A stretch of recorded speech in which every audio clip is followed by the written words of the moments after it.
بسم اللہ الرحمن الرحیم۔ اگر کوئی آدمی کئی دن تک بے ہوش رہے تو وہ ان دنوں کی جن دنوں میں وہ بے ہوش رہا ہے نماز اور روزوں کی قضا کرے گا یا نہیں۔ اگر کوئی آدمی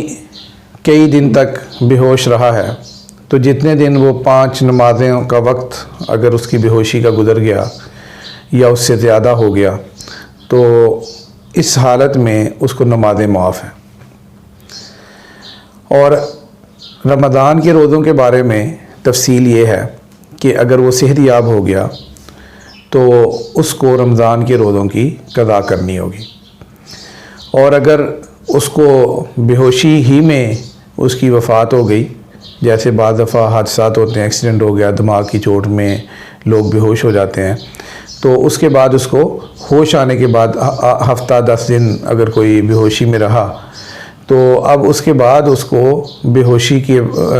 کے بعد سے اتنے دن نہیں ملے کہ وہ اپنی روزوں کی قضا کر سکتا، یا ہوش میں آیا بھی تو 1-2 دن زندہ رہ کر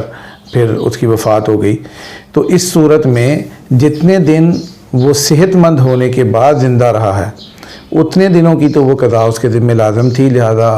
اب اس کو فدیے کی وصیت کرنی چاہیے تھی۔ لیکن اگر وہ فدیے کی وصیت کا بھی نہیں موقع ملا اور اس کے ورثاء اگر فدیہ ادا کر دیں تو اتنے دنوں کا فدیہ ادا کرنا ہوگا۔